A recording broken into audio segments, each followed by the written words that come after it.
Chapter 1. Grace Watts was struggling to stay afloat in deep, choppy water. Whenever she thought she'd located the surface and tried to right herself in order to float, another wave would batter her back down. Although the water chilled her, she fought with as much determination as she could muster. She raised her head above the waves and looked around and listened as best she could, waving her arms to make herself as visible as possible. No luck. Another wave would always hammer down upon her, silencing her whenever she tried to utter a frantic call for help. Still, she had no intention of giving in and being pulled under by the fierce current. The cold water made her joints ache. Her stamina finally ran out. She looked up to see a quick glimpse of the sky and went down for the last time. For a split second, her view was distorted as the salt water forced her burning eyes closed. The sea filled her lungs and her last breath bubbled up toward the surface. Grace opened her eyes and found herself standing in a dark space. Her clothes were soaking wet and clammy, and she shivered.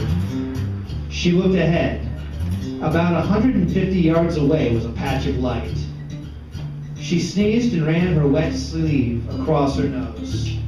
Sniffling, trembling with chills, teeth chattering, she put one uneasy foot in front of the other.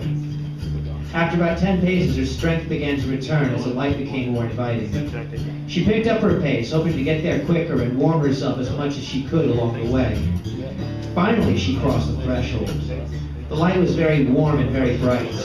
She squeezed her eyes closed, but that did not even help. Unable to bear it, she hooked her arm across her forehead to cover her eyes. For some strange reason, her arm was dry, and everything around her shook. Grace opened her eyes and peeked out from behind her arm, squinting into a sunbeam that was coming through her bedroom window and bearing down onto her pillow. She took a deep breath, sat up in bed, and looked to her left. Her husband David lay next to her masturbating, and this was making the mattress bounce. She grimaced, shuddered, and rose from the bed, glancing at the clock on the nightstand to her left as she did so. It was 7:15, and the alarm still had yet to sound.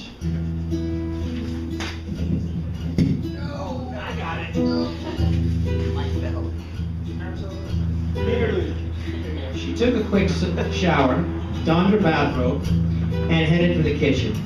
As she set the egg carton on the counter, she heard the sound of the alarm and footsteps as David made his way to the bathroom.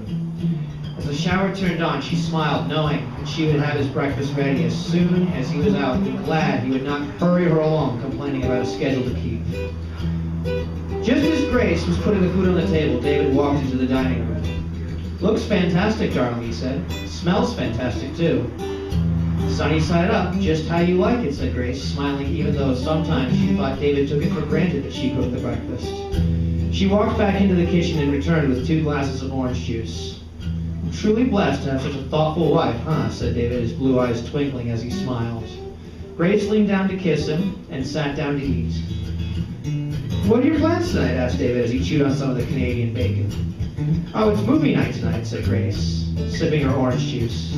Every Friday night she met up with Roberta Clear, her friend with whom she worked at the bookstore, and Roberta's roommate, Jackie Rubenstein, to watch movies at their apartment. "Ah, so you're going to the stupid witch's place," said David, smirking. Grace gave David a stern look. "Please don't call her that, David," she said with a pained sigh. "Well, I don't see why you're hanging around with her and that idiotic hippie at your age," said David. "Aren't you a little old for them anyway? They're college kids. I mean, come on, Grace, you're going to be Grace interrupted her husband. "David, they are my friends," she said with a short tone of voice. David sneered. "Obviously you're a good judge of character." "I think so. Roberta is sweet, intelligent, kind, loyal." David rolled his eyes. "Yeah, but the nonsense she believes in?" Grace twitched, trying to keep her annoyance from growing. She knew that Roberta's interest in the occult did not score her points with David. He never did believe in magic of any sort, and never thought much of people who did. Of course, it was unfair to him to hold Roberta in such low regard. Roberta was indeed a deep and genuine person, and highly perceptive for somebody who was all 22 years old. "David, I know you disagree with her, but her beliefs are her prerogative," said Grace as she took a bite of buttered English muffin. "Besides, what did she ever do to you?" "And Jackie," said David, screwing up his face into a derisive grimace. "What a moron!" Grace blinked twice and raised her eyebrows. She'd always admired Jackie's aspirations toward a career in music, being that Jackie was quite accomplished at piano and bass guitar. She was annoyed that David, a successful real estate agent, considered such an ambition pointless and believed that a person's value was based on nothing but how much money he or she earned. Jackie was also a vegetarian who also involved herself with social and environmental causes, something that David dismissed as asinine hippie shit. By the same token, Jackie and Roberta both despised David. They thought he was shallow and arrogant. Grace leaned over and looked David in the eye. It is too early in the morning for this bullshit. Did you wake up on the wrong side of the bed, David? She said with a condescending smile. Well, if you don't mind, I'd like to drop the subject. It's too early in the morning for me to get into a discussion about this. Whatever, said David. He looked her in the eye. You don't get high with him, do you? David gave her a challenging stare and a tiny, sinister grin. He knew that Grace's friends both liked to smoke marijuana. On occasion, he'd seen them with bloodshot, glassy, and half-closed eyes.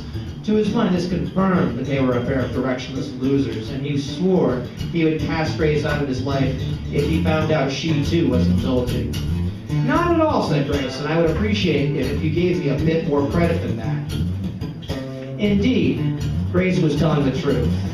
During college, she partied very regularly and still made straight A's. Marriage to David, however, forced her into abstinence, so although lying next to him late at night had an effect on her that was just as soothing as a tall, cold glass of beer or a bong hit. For a while. And one more thing, said David, angry fire beginning to smolder in her bright blue eyes.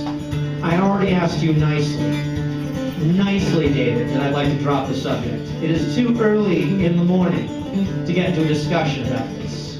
Okay? David sighed. Well, I hope you have a good time, he said. Whenever they argued, Grace always had the last word. As much as he loved her and was devoted to her, that always annoyed him. He was also troubled by a sneaking suspicion that she would be too tired to have any sex when she returned. But as far as Grace was concerned, after 6 years of marriage, she was growing less and less interested in David physically. Even though she could look past his small penis, over the years it dawned on her that he wasn't the imaginative type.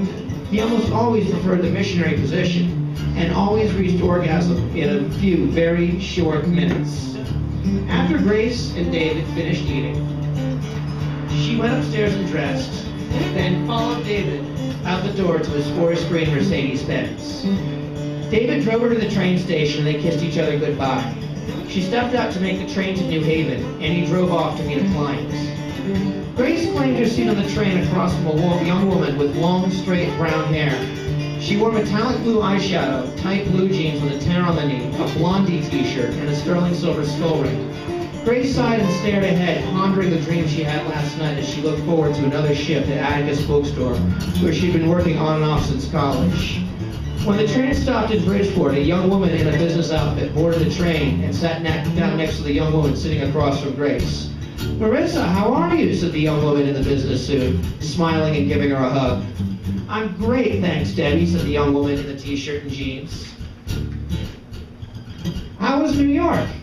It was fantastic, gushed Marissa. I read at CBGB's, the New Eurekan Bowery Poetry Club in this new place downtown. Oh, it was a blast. People were really getting into it. That's great. With a sad smile, Grace remembered what it was like before she married David. She wrote poetry and performed at open mics in New York City.